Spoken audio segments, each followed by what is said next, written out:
Look who I brought along for this video. My wife, my support system. What I wanted to talk about, because I got some comments on my video talking about Kratom and how it kind of changes you and how it makes you a different person. Did you see any type of change when I was on it? The only thing that I could really notice personality-wise is that you would just be really, really, really talkative. Like, to the almost annoying talkative. Yeah, but I mean, I wasn't like fiending, scratching. No. It didn't ever. It wasn't like he was tweaking out or anything like that. It was just he would just want to talk. Like, whereas he's not that type of person. I hate talking, believe it or not. Remember when I first started taking it? Like, I remember trying. I'm not sure if you saw the toss and wash method, but I made a mess with that. But remember me trying to drink it? Yeah, I remember you first starting it. Well, you telling me about it, and I told you no. And I said, there's no reason to start something that you don't need. And you would just kind of talked about how you didn't see any negative side effects or anything like that. Yeah, my research. Yeah, and you never listened to me because you're a stubborn man. Like and so then you started taking it, and it was disgusting. It stinks so bad. The dishes were disgusting. I hated cleaning them because my husband didn't learn to rinse his dishes when he was done. So it would still have the remaining Kratom. Hey, wait, in my defense, I'm just saying it's gross. I would use the same shaker cup all day long. That's why it was like stuck in there. Because I would do like I'm saying like you don't ever drink it all. So there's like the baba's at the bottom, gross. So he would leave that in there and it would sit in the sink, which we do dishes every day. So it's not like it's set that long, but it still was awful to smell. And I know he like went through a time where he tried like even making it into pills. The capsules. Like he got a capsule machine. I mean, he had that from before because we had our own supplement company.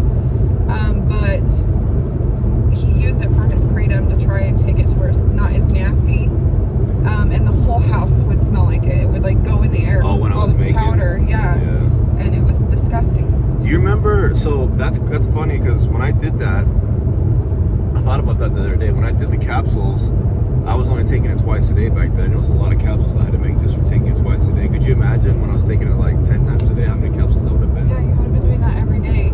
I did try taking capsules at one point, and it messed my stomach up because I'd have to take 8 or 9 capsules at a time, and I would take it 10 times a day at night. So let's talk. I want to talk about, because I think I brought up another video about the Vegas thing that we did. So well, before that, I'll talk about like I've been wanting to go to Nashville forever, and I mean we plan to do that this summer. Yeah, we were planning to do it this summer, and I'm not saying that this is the only reason we didn't go because we had other reasons, but we found out that it's illegal in Tennessee, and so then we're getting to the point where it's affecting our travel plans, like our vacations, our anniversary trips. Like, it's stupid that we would have to plan it or even like feel like we would have to hide something through the airport. You know, it's just not us. That's not our life. That's not the type of people we are. And so it started getting real. I guess not. And then when we went to Vegas. Yeah, so I'll tell that story. Okay. We went on vacation. When was it? It was like a month and a half ago. Yeah, it was early May. So yeah, because it was 10 miles. Turn right to merge onto I-10 West. It was in June because I went the week after we got back from Vegas. Remember we went to so it was June, so it was like June. No, it wasn't. It was in May. It was right. We went to Vegas right before I went to Seattle. Which was in June. No, it wasn't. Oh, it wasn't. Okay, anyway. Maybe you're right. I don't know. The last week in May is when I went to Seattle.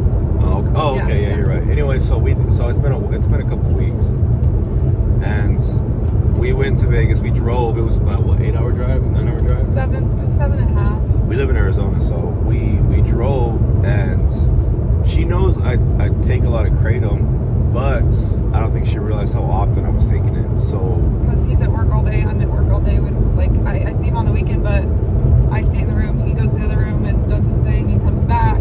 Oh, we're busy, and I'm taking it away from me, kind of thing. So tell that part of it when you saw that. This is what was the eye opener part for me. Well, the eye opener part was when we were going to Area 15. Yeah, that was. And he had packed, because we were planning to be there all day, and he had packed bottles, water bottles, full of Kratom, so that he could take it throughout, because he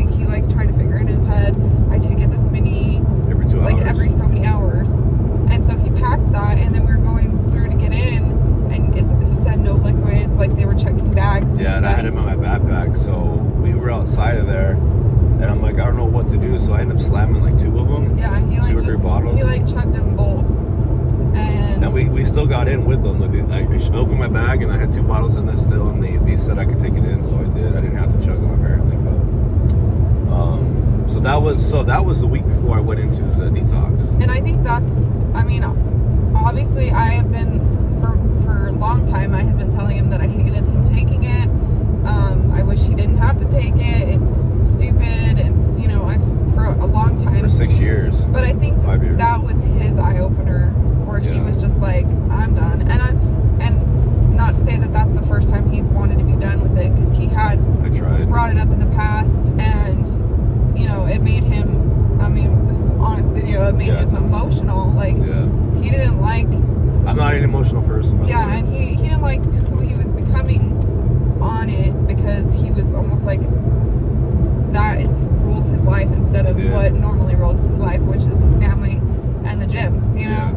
And so I think it was like messing with his head, and so he had dealt with that multiple times, and I think that was just his like last like kind of crap, because his old crap moment, because he wouldn't have paid the money, a lot of money, cash money, to go to detox. He wouldn't have spent that money unless he was serious, which it sucked, because it took a hit on our savings account a little bit, you know, and we're trying to buy a house right now and stuff like that, so it kind of sucked, but I'm glad he did it, because he's gone through it since he's got out of detox. Lots of hardships, lots of pain, uncomfortableness, and I think he would have gone back to it had he not taken that huge of a hit to our savings account. So let's talk about that, because some people think that withdrawals from Kratom are not a thing.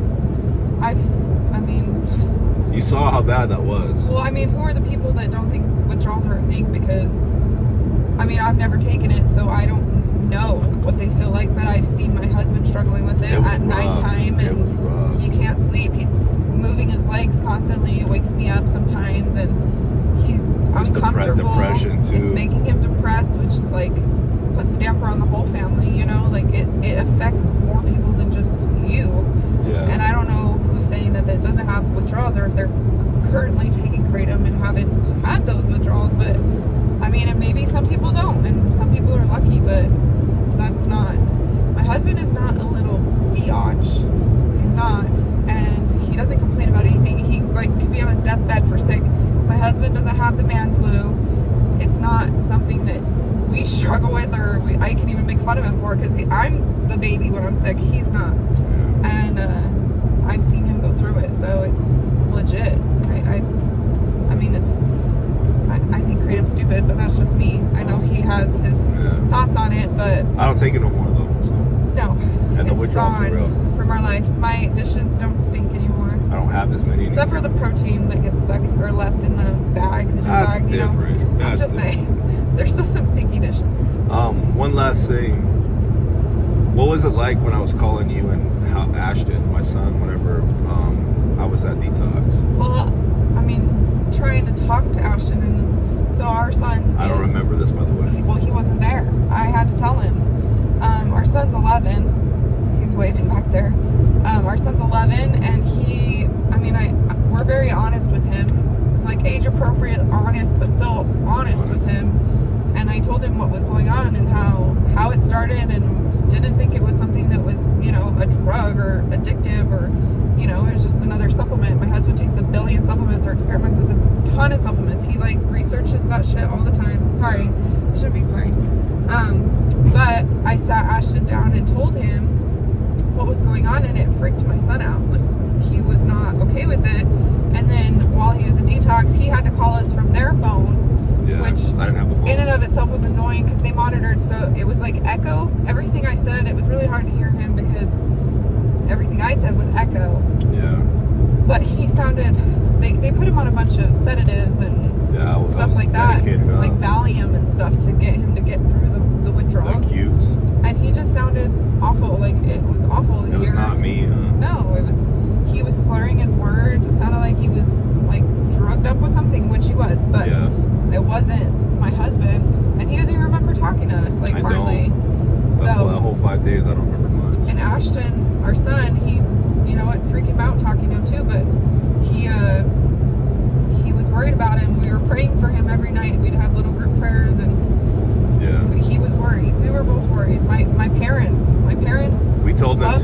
night before I went to detox, we went out to dinner with them, and I told them what was going on because they didn't know that I was taking it.